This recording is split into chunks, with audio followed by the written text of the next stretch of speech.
Bueno, vamos a terminar con el fragmento de la historia rusa que venimos contando en estos días. Resumen de lo publicado.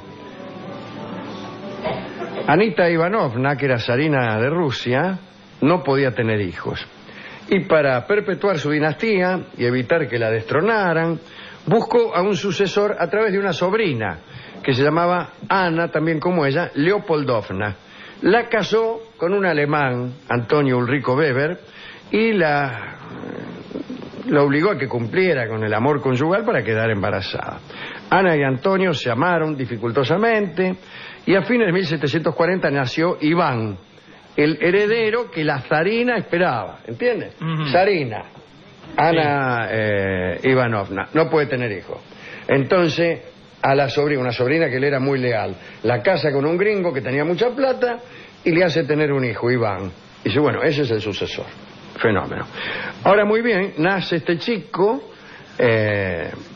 pero en ese mismo año, 1740, la zarina, la que no podía tener hijos, se murió. Se murió. Un amante que ella tenía, el von Biron otro alemán, se postuló él mismo como regente. Quería ser regente. Regente porque, imagínese, si el zar es el sucesor del niño, siempre hay un regente, que es el que maneja el imperio, la nación. Bueno, no.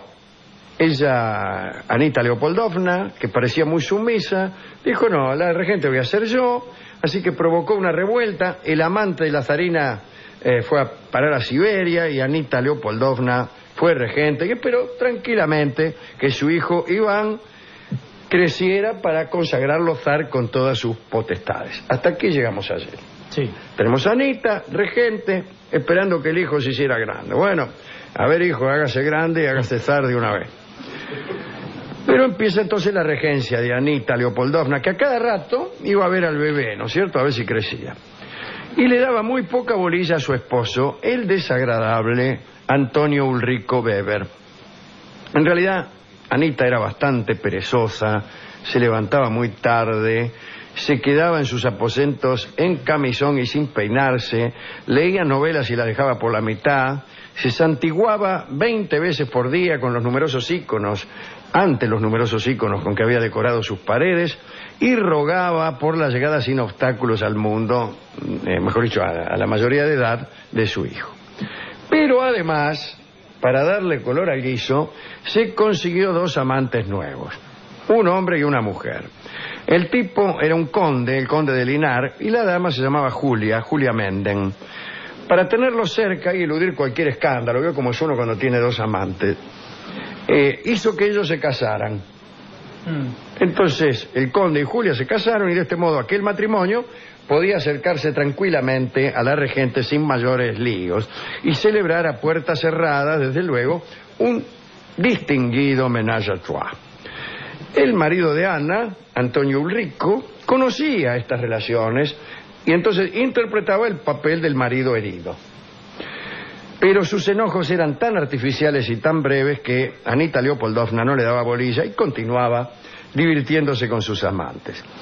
Mientras la regente se divertía y su marido se enojaba y el pequeño zarevich crecía, bueno, en Rusia aparecía o empezaba a aparecer la figura de una princesa olvidada.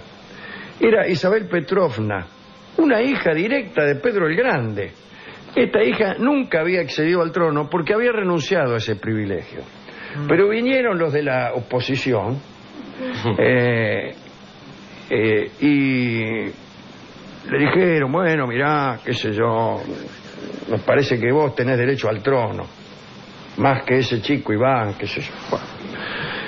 Alguna vez hemos descrito aquí en este programa a esta muchacha Isabel Petrovna, ¿no? Que era hija de Pedro, o sea que tenía hasta mejores derechos que el pibe Iván. Era alta, robusta, seducía a muchos porque usaba vestidos ceñidos, tanto para cabalgar como para bailar y desfilar. No tenía ninguna vergüenza en mostrar sus encantos, que se concentraban violentamente en el busto. Dicen que tenía ojos pardos y dentadura blanca, en tiempos en que a la mayoría de las personas se les pudrían los dientes a los 30 años.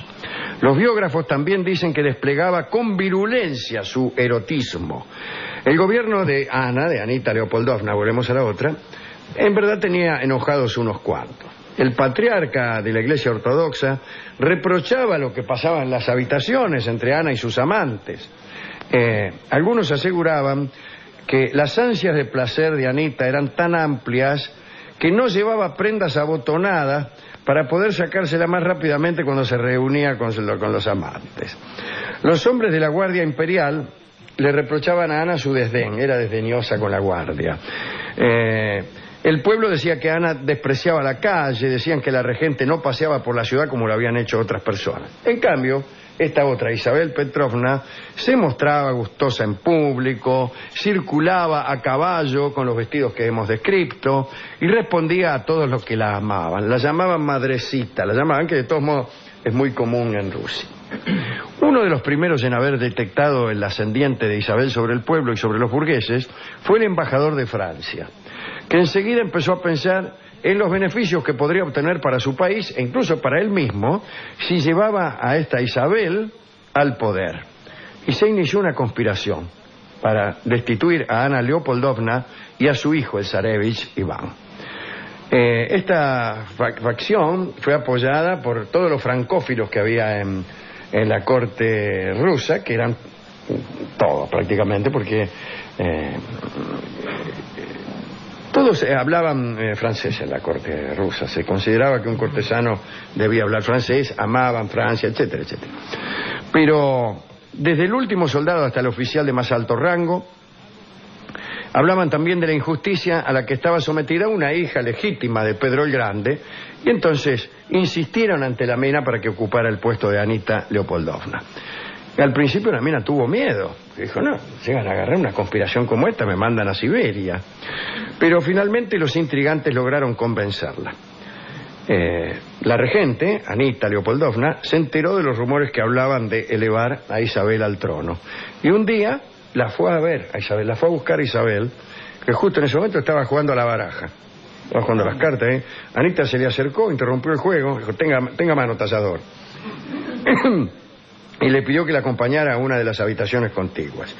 Y ahí le dijo, mirá, acabo de escuchar una denuncia, qué sé yo. Isabel empalideció, juró que había sido mal aconsejada, se arrojó llorando a los pies de Ana, pidiendo perdón. Ana quedó conmovida por esta aparente sinceridad y también lloró. Entonces, en lugar de enfrentarse, las dos damas se abrazaron entre suspiros y promesas de afecto, y al final de la velada se despidieron como dos hermanas. Muy bien, los conjurados se enteraron de lo que había hecho, de lo que había pasado entre Isabel y Ana, pero decidieron dar el golpe igual, porque si no, lo mismo iban a ir todos presos.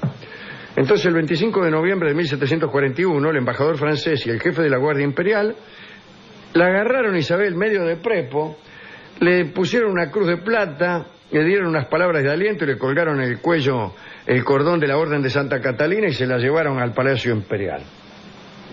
Llegaron, se toparon con un centinela al que no habían tenido tiempo de avisar, y el tipo dio la voz de alarma con el tambor. Uno de los conjurados le rompió el tambor de una piña, avanzaron con Isabel al frente, se metieron en la pieza de Anita Leopoldovna. La regente estaba apolillando con el marido. Y Isabel le dijo, hermanita, es hora de levantarse. Ana, muda de estupor, ni se movió. El marido, el desagradable Antonio Ulrico Weber, llamó a la guardia, pero no se presentó nadie. Ana se dio cuenta de que había sido derrotada, la aceptó, medio... Recuérdese que era perezosa. Claro, se sí. dio vuelta y siguió como durmiendo. A esa hora, claro, bien, además, sí, ahora exitoso. llévatelo todo. Y así fue como Isabel Petrovna se hizo del poder en Rusia y cómo terminaron las esperanzas de Anita Leopoldovna de ver consagrado a su hijo Iván como zar de Rusia. Ella, su marido y el pequeño zarevich fueron desterrados, se instalaron en Riga, allá, no sé si en Estonia, en Letonia o en Lituania, pero fueron vigilados fuertemente para que no intentaran ningún regreso. Nunca regresaron. Muchos de los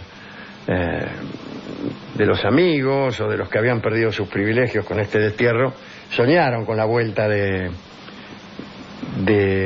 Anita Leopoldovna, pero Anita no volvió nunca.